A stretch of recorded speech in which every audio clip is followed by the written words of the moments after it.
કર્યા ભૂખ્યા જમગણ રે કર ગસી પસ્તાય નારાયણ પ્રબળ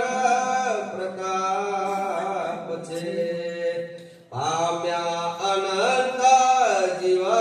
હરિના દામને તેની ગણના રે કેતા શેષલ જાય નારાયણ પ્રબળ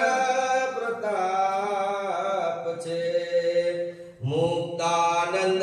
કહે મહિમા અતિ ગણો તેને એક મુખે રે કવિ કેટલા લોક ગાય નારાયણ પ્રબળ પ્રતાપ છે હોતે પરિબ્રહ્મ રે સ્વામી સહજાનંદ નારાયણ પ્રબળ પ્રતાપ છે મહારાજ પોતે આખું સૃષ્ટિના સર્જનહાર તેના તો એ સમજવાનું આપણે મુખ્ય વસ્તુ એ છે તો પણ જીવ ઈશ્વર માયા બ્રહ્મ પરબ્રહ્મ પંચ તત્વ બરાબર મેન વસ્તુ કામ શું લખ્યું નારાયણ પોતે પ્રબળ પ્રતાપ છે તો ભગવાનના પ્રતાપથી જ આ બધું થાય છે એમાં શું વાલાએ ભરત ખંડના નર નારીને પોતે તપ કરી આપે ફળ હોય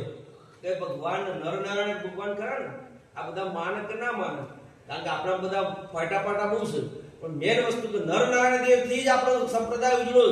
છે અને નર નારાયણ દેવ તપ કરી રહ્યા છે કોના માટે આપણા બધા ભક્તજનો માટે નર નારાયણ દેવ ભક્તજનો માટે તપ કરી રહ્યા છે એક અમારા હરિભક્તે પૂછ્યું કે નર નારાયણ દેવ કેમ છે કઈ રીતે નર નારાયણ દેવ થયા તો આપણને ખબર નહીં હોતી કારણ કે ઘેર આપણે ચૂલો લાવીએ ને પેલું સગડીનો એટલે પેલા બધું શીખી લઈએ કવાનું આમ ફેરવે તો ચાલુ થાય આમ ફેરવે બંધ થાય તો જે ભગવાનનો પછતા હોય ને એનું આ હવન તો આપણે રોજ કરીએ છીએ પણ એનું મૂળ વસ્તુ જાણવી પડે કે સ્વામિનારાયણ ભગવાન ક્યાં ના તો કે છપૈયામાં જન્મ ધરી વાલે છપૈયા ધામમાં જન્મ ધરી વર્ણી વેશ હિમાચળે તપ કરી ભગવાને છપૈયામાં જન્મ ધર્યો ને આખું ભારત છપૈયા કહેવાય ગુજરાત કહેવાય અને પાછા શું છે ઉડી ફર્યા હા આખા ભારત હા છેક નીચે આપણે છેક રામેશ્વર